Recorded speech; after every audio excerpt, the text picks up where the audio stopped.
Thank you.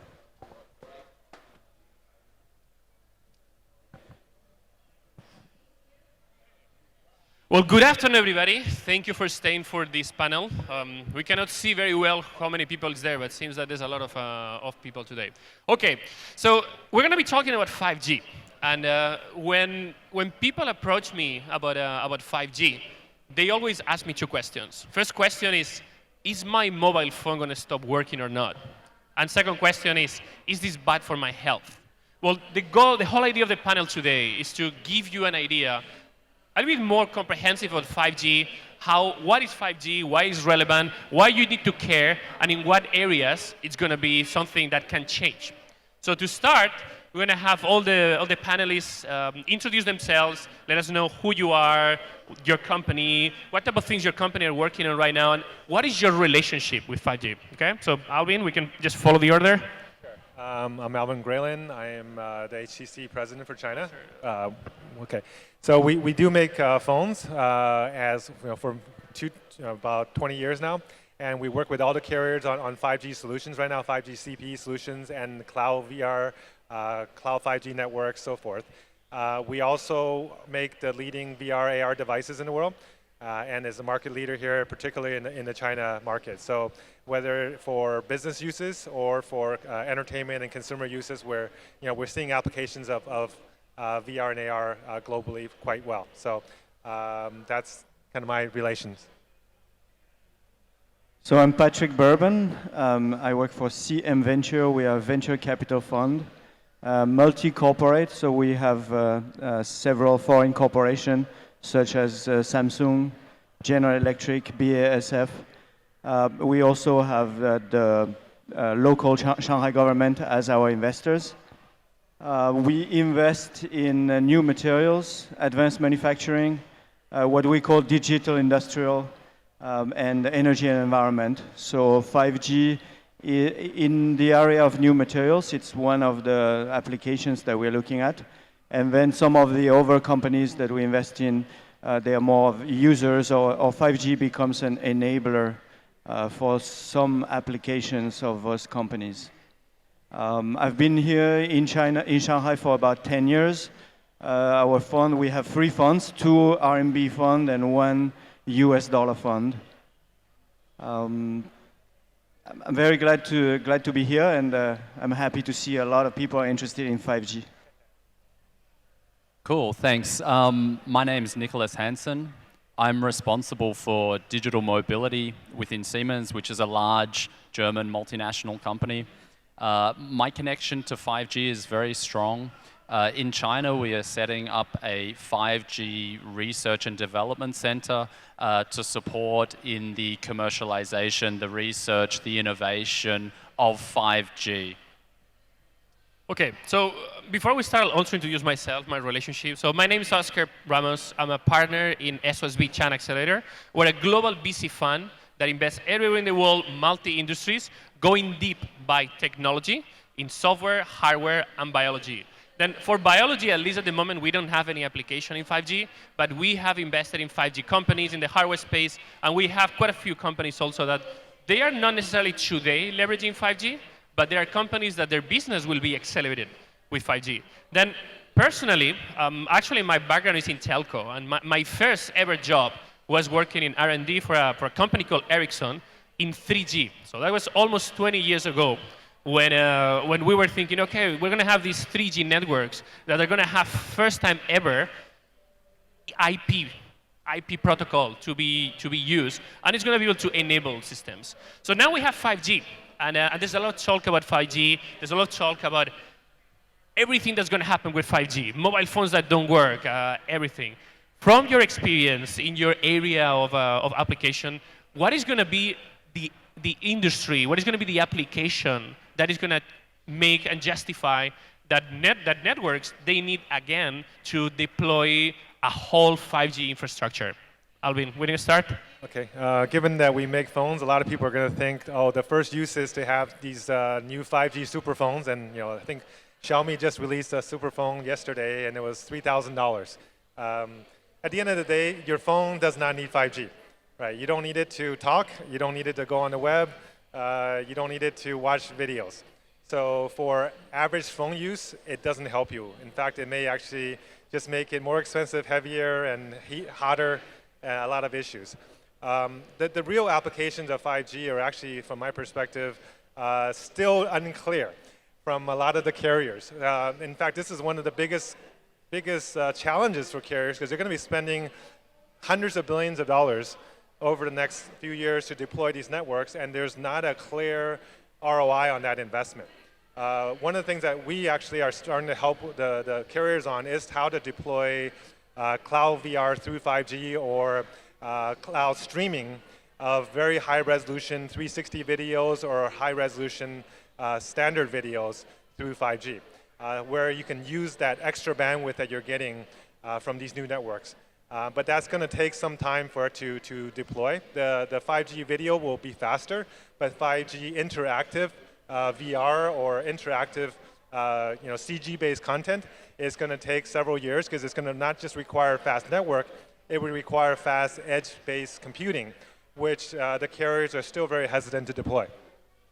Okay, Patrick, as a VCs will look into the future. What do you think is going to be the next thing that's going to justify all of this deployment for 5G networks, and who are going to be the users? Yeah, so I'm going to avoid answering from the perspective of the carrier because I agree with, I don't know where is the return on investment for the carrier yet. I am a fully believer that there will be an ROI, and it's going to be their job to find it. From our perspective, it's a little bit different. Okay, we assume that the carrier are going to put this in place once the technology works. We already see applications where 5G is going to make a big difference.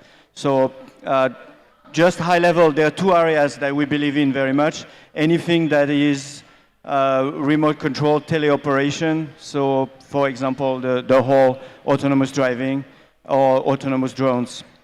Second place that we believe in is around media and entertainment. So HTC, ALVIN just said you don't need it on your phone, but there are, some of those things, once they become available, it's wonderful. You didn't know you needed it before, but when you have it, you do. So those are the two. There are over applications, but I think those two would be killer apps. Okay, Nick, you have obviously a very specific area of expertise. So your question is going to be even tough. In mobility. Thank you. In mobility is a big area, no? And people talk about manufacturing. What is going to be the killer app in mobility? I think that's a really great question. So from my perspective, when I look at 4G to 5G, we go from around about 100 Mbps in terms of transmission speed up to, for 5G, to around 1 gigabyte per second, right? So the speed at which you can transfer data is huge, right? There's a huge change. Also, the amount of devices that you can link into the system is also huge. So with that in mind, I think that can enable so many different applications within the field of mobility. I'll just highlight two. I think for the users, I see when we look at smart station or something like that, to know exactly where all the different people are, how their movements are, what the capacity is on trains, all these sort of things. I think this is one key area. And then on the mobility side, let's say on the user side, definitely autonomous driving. What this means is that for any latency or where you need very, very, very quick, like up to 1 millisecond for latency requirements for data transfer, this is one key area that I see autonomous driving only being enabled with 5G. So I see it could come in the autonomous driving area as a cool sort of first step. Okay, so we're talking in mobility about, and finally we talk about something different. We talk about latency, we talk about delays, we talk about faster reaction to things. But at the end of the day, the network is one component of it. The radio access network, that's one component of it. What is the change? Because the core network of 5G is also a core network very similar to the 4G network, is all IP. Are you seeing like more capacity, also more changes in the way data is going to be treated? after they reach the base stations? Yeah, I think cloud computing. I think cloud computing will play a key role there, because of the data that's running through the system. So to give you an idea, a train, for instance, you can get around about 4 billion data points per year. And that's not including all the combinations and permutations of the data. That's just raw data from the train. So I think cloud computing will have to play a role in 5G. And I don't believe that the majority of these computings will be done on the, let's say, in the central cloud. And you can do that because of the latency topic as well. Okay, so we're talking about a lot of data and not just people watching videos on the train. We're talking about actual data of... Yeah, but I want to add a little point to it. I think a lot of people see this data about saying, oh, 5G is going to be super fast. It's going to be 1 millisecond. What we're actually seeing is that in the real world, because we work with a lot of carriers, it's not 1 millisecond because it's maybe, you know, in an optimal situation, you're talking about maybe 5 or 6 or 7 milliseconds on top of some of the existing hops, and you're going to have multiple hops between these different networks. So you're getting 30, 40 milliseconds instead of maybe before it was like 50 to 60 milliseconds. So it's actually not as fast as people think in the real world deployments. Right. Sure.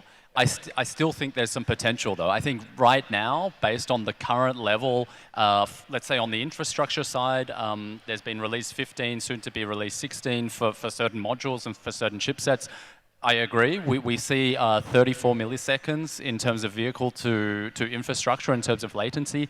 I think that has a huge area for improvement, but I think it will. I think it will, and I think it has to. Yeah, I mean, there definitely will get better, but I don't want people to have this expectation that they think that right away you're going to get instant access. It's not there.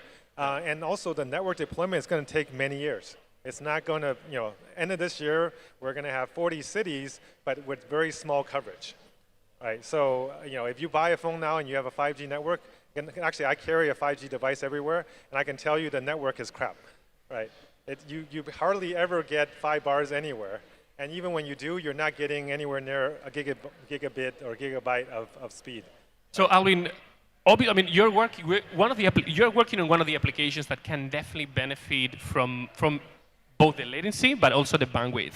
But at the same time, this is not there. So the cost from your side of having to integrate 5G in your devices, instead of using directly like Wi-Fi networks that are available, what is the benefit that 5G brings that you think it's not going to be achievable? It's not achievable today, and it's not going to be achievable short term with Wi-Fi networks that will require way less cost of deployment. Honestly, if you're in a building where there is fiber networks and you can use Wi-Fi 6, you're going to get better performance than you do with 5G. If you're outside, if you're on the road, if you're on a car, on a train, in those cases, actually 5G is probably the only way you can get to that level of bandwidth and latency. But to build out enough coverage for all the highways, for every stretch of it, for all the railways, it's going to take a long time. To build out coverage for all of the CBDs in the country, not to mention the rural areas, it's going to take years. So, you know, every new technology goes through a hype cycle. I think we're right now kind of at the top of that hype cycle because we're just launching 5G this year, you know, globally. But where you'll see the benefits of this is going to be 2 to 3 years or 4 years down the road. So, you know, I think it's just we need to taper a little bit our expectation of when the real impact will hit our lives. And I have to say that, I mean, VCs are partially responsible sometimes for these hypes when we bring a lot of things. And there has been a lot of top VCs in China that they already said that, okay, China VC was driven for a long time with the promise of AI, and AI has delivered a lot of value to consumers, to businesses in different areas. I'm not going to say the expectations were there, but it has delivered value. And now the next thing is 5G. So Patrick, as the VC, what do you think? I mean, what are your thoughts about that? Is 5G the next thing for VC? Is 5G what is going to reactivate again fundraising in China? Because I mean, fundraising by funds is really, really low this year. I mean, it went like 30% of the capital that was deployed last year. Like, do you think 5G is really this new opportunity for VCs? Is now the moment to start a company that will leverage this new infrastructure? Yeah, those are actually two different questions in my mind. But so macro level, my answer is no. 5G is not going to revolutionize the VC or the VC fundraising this year. At the micro level, if I am a small company and I have a good idea in the 5G, yeah, it could be a good time to start a company. From our fund point of view, we look at, there's three layers that we look at in terms of 5G. So we are a materials fund. So the first layer we look at is materials. So new materials that allow the actual network itself to be put into place. So if we have invested, for example, a couple years ago already in a startup called the Crown Tech Photonics that makes some like multiplexer and components that go into a 5G network. Very complicated multi-layer materials. They have, and the company has worked quite well, and they have a good business as the 5G network itself, the infrastructure itself, is being deployed. So that's the first layer. The second layer, where we already see potential applications, is we have investment, for example, in an autonomous drone company that is called SkySys. Today, they use either Wi-Fi or 4G for the communication between the base station and the drone. So this is not a drone company. This is an autonomous drone company. So they use regular drones, say DJI, Tatyang drones, but they make them autonomous. So the communication between the base station and the drone is very important. Today, what they can do things with 4G or with Wi-Fi. Once 5G is available, and hopefully the good quality one, there are new things that they can do, okay, that they cannot do today, but they will be able to do with 5G. So that's the second level. The third level, and we are today looking at some companies in that field, is once 5G enables things such as autonomous driving, there are consequences. One of the consequences, a car that today has a certain number of sensors, suddenly will have 10 times, 40 times the number of sensors. Those guys start interfering with each other. So in the materials world, today there is a big topic that is EMI shielding, electromagnetic interference shielding. In a car today, there are some little simple EMI shielding.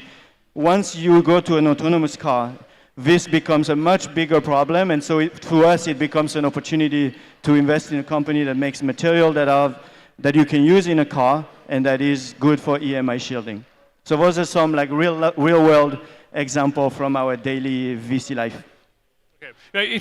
I've talked with a lot of VCs. Lots of them, they talk about investing in 5G, and this is one of the funds that I've seen actually investing in things. Like your company that is investing in a small component, they have market shares of close to 30% in some areas. So today, yeah, Korea is the leader in terms of actually deploying 5G network, and the Crown Tech has 30% in their particular niche for the components they make.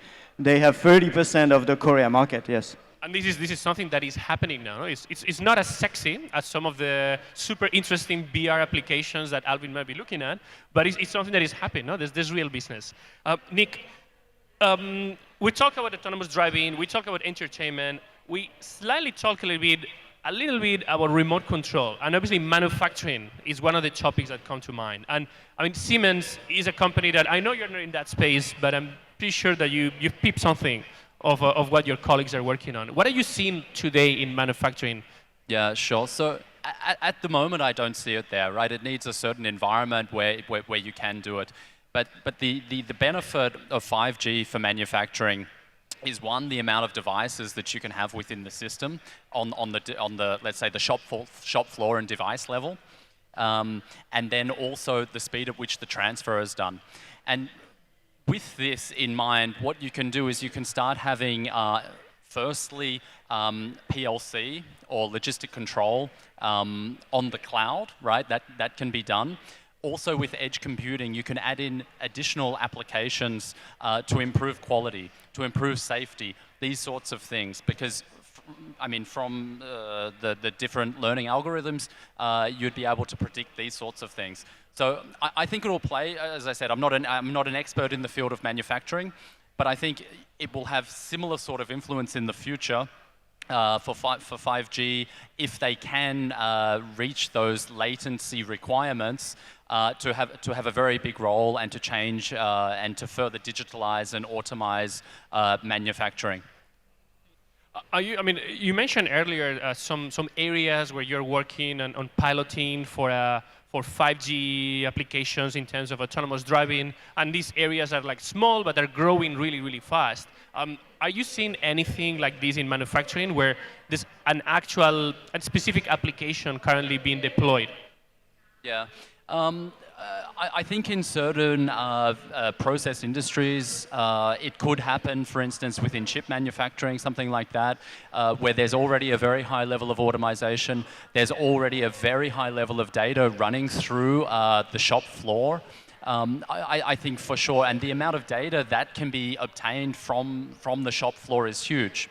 So I believe in these sort of high-tech industries which are already very digital, which are already very connected, which are already very automized, can be further improved with 5G, with cloud computing, to receive the benefits as mentioned before. Maybe I can add a little bit to that. What we're also seeing, right, is maybe some of the early deployments will be businesses doing their own private 5G networks.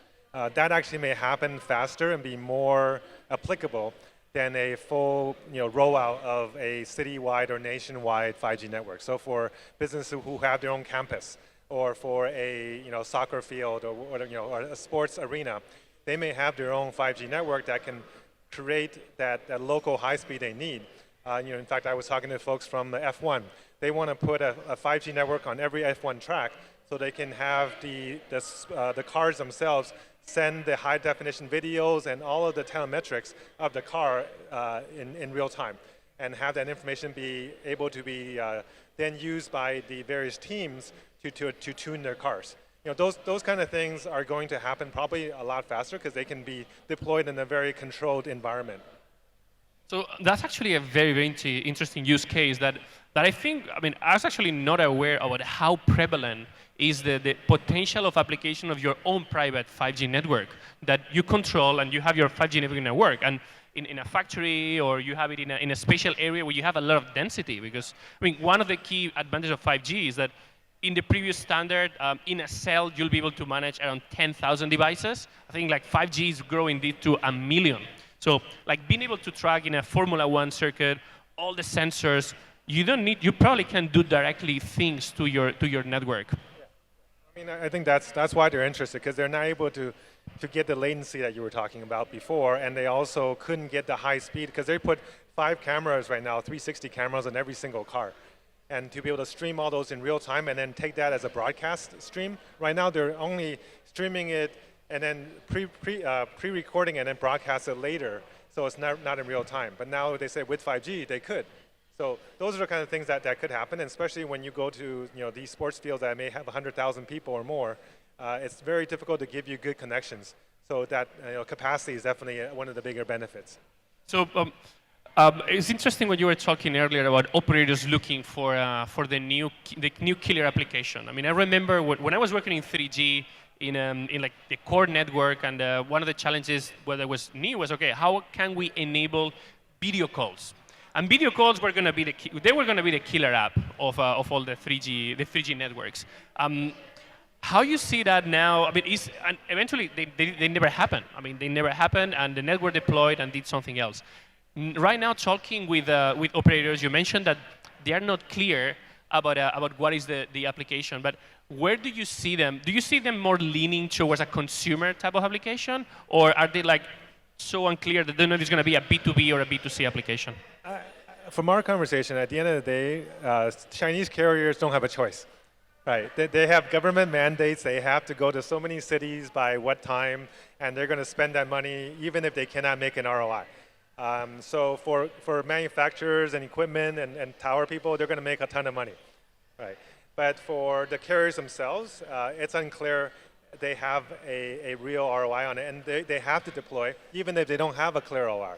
But as Patrick was saying, at some point they will find some, and it's always happened before with every single network that once that bandwidth and capability and latency is there, some use case will come out that we probably didn't think about, and that will be the primary use case. Now, who thought that you're going to be looking at 10-second videos right now because of having 4G, right? Nobody wanted 10-second videos, but now everybody's watching 10-second videos, right? So stuff like that.